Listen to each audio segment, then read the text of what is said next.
if I were in a prison, if I'm as a gay man, were in a prison with women, okay, it's just saying, hypothetically speaking, and I were around all these women all the time, and I'm gay, would I begin engaging in heterosexual sex with women because that's all that's available to me? No, I'm sorry. No, I wouldn't.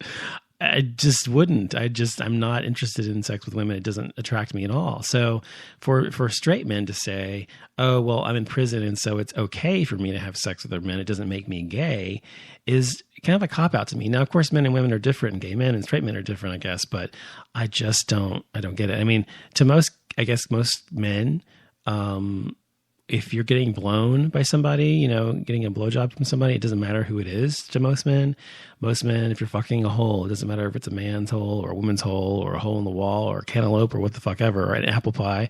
It doesn't fucking matter. It just feels good. And so they do it. So I guess that's how a lot of men are, but I'm just not like that. I really kind of need more than that.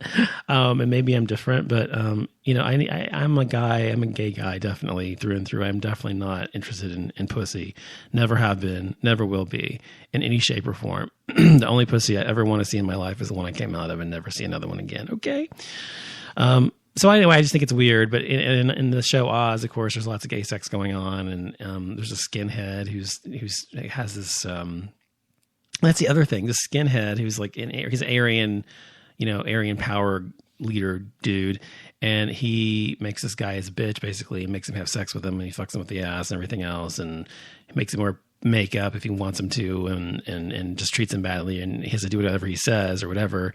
And so it's ironic that someone who's a skinhead who is purported to hate blacks, hate Mexicans, hate everybody who's a different race, and hate everybody who's gay, would go into prison, and then all of a sudden they're having sex with men, and that's okay because they're not gay and they hate gay people, but they're going to have gay sex because that's all that's available to them. So, the hypocrisy of bigotry never ceases to astound me and never ceases to surprise me because, obviously people who are going to be in prison, if you're going to be in prison, I don't see why all of a sudden your morals, your moral compass, or whatever they may be, good or bad, all of a sudden goes out of the window. Now, obviously, it's a different social hierarchy there. Obviously, most of the time in maximum security prisons, people segregate themselves by race or whatever. And so, and they have, fighting for power and control or whatever. So I understand that, but it doesn't mean you have to actually be something you're not completely just to actually follow through. But how the fuck do I know? I've never been to prison, never will be, hopefully. And, I never want to be. It's like a nightmare.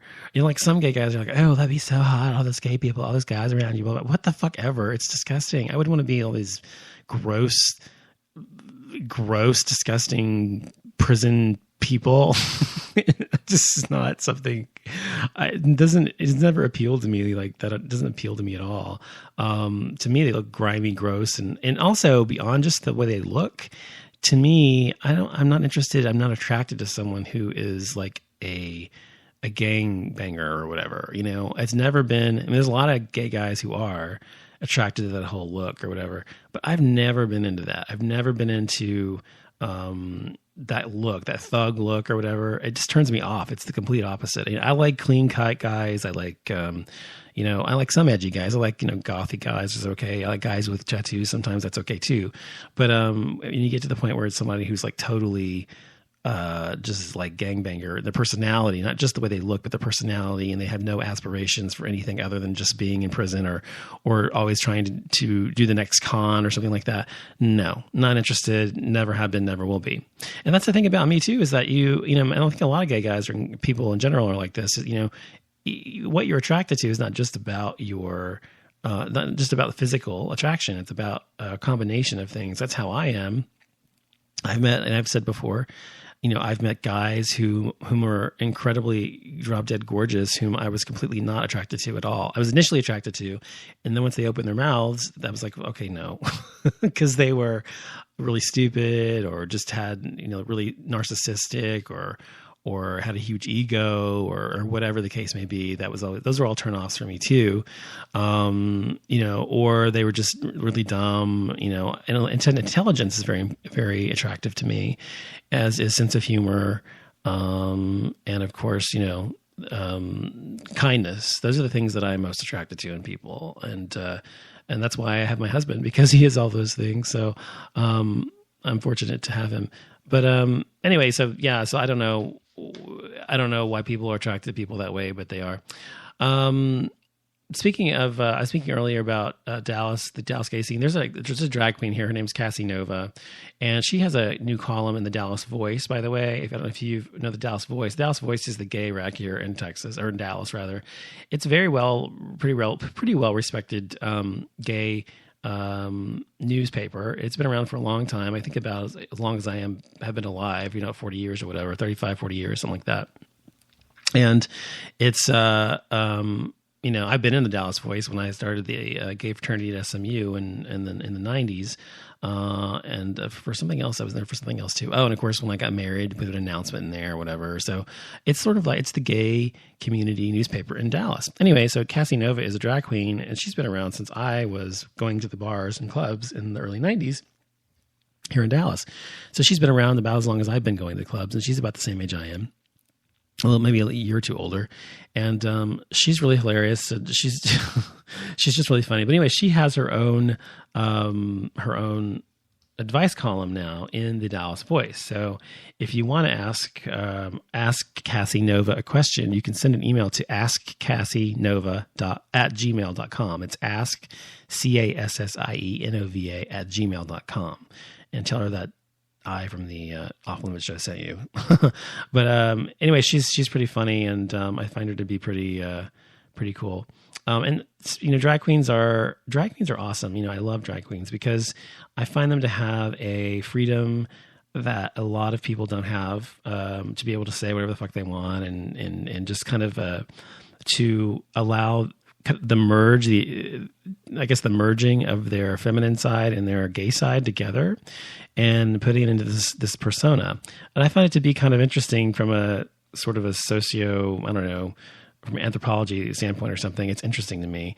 And they're always just, not always, I mean, they're all different, but I'm saying the ones I've known generally have been fun people, outgoing, and pretty kind people. And they usually have big hearts and are big souls. Some of them are complete assholes, but generally they're really nice people. And so drag queens, I think, serve a great purpose in the gay community. I think they really serve to allow certain gay men to shine in a way that some of us can't and don't want to. And it gives them, like I said, a voice that they wouldn't have otherwise. And I think as gay men, we respond well to women. And I think in our minds, when we see a drag queen, we relate to that person as a woman, even though it's a man in a woman's dress or a woman's getup. And so I think because of that, I think we are finding, breaking barriers, because the same person out of drag may not even be someone we've looked twice at or talked to or be a friend with, because you have your guard up as another gay man.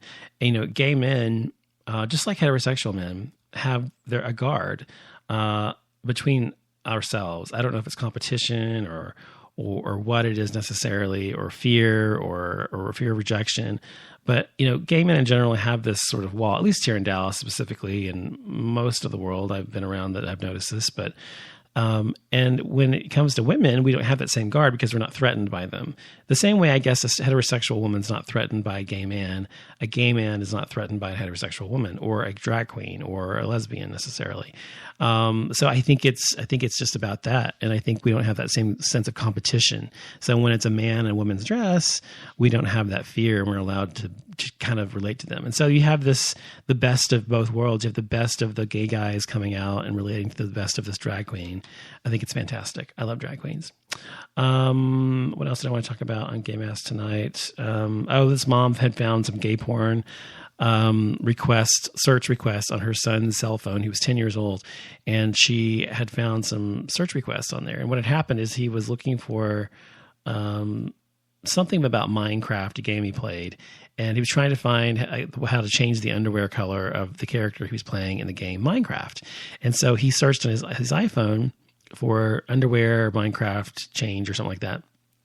So all this gay stuff came up, and he started finding all these gay links, and he started looking at these gay videos and whatever, and he starts like queried what is gay and why are people gay, blah blah blah blah, and all these gay videos and stuff came up, and so he started watching them, whatever, and so then his mom, who's this like evangelical Christian, found them on his phone, and because she was snooping. When he came home, she confronted him and said, "Why are you looking at this?" And he started bawling, like really crying. He said, "I don't know why I watched that. I don't know." And she said, "Are you gay?" And he said, "I don't know if I'm gay." And he said, I didn't understand what I was looking at, and blah, blah, blah. And so anyway, and she made him feel bad. And she said, because if he were gay or is gay, she said to him, "Well, I just want you to know you can always come to me, but this is completely wrong. And this is completely against God's plan, against God's nature, blah, blah, blah. And you don't need to be watching this. If you have questions about sex, you tell me about it." And so I find that to be wrong. I mean, I think if she has a child coming to her, and even though he didn't come to her, she came to him actually. And obviously he's curious about sex, whether it's with men or women or whatever, but he was searching for gay men, not for women. Now, he said he just stumbled upon it, which is a feasible explanation to some degree. But why did he keep looking at it, one porn and then another and then another, then another, And perhaps he was confused and was trying to figure out what it was. But the point is, if the kid is gay, she's done a hell of a lot of damage by telling him that he himself is wrong and against God's plan.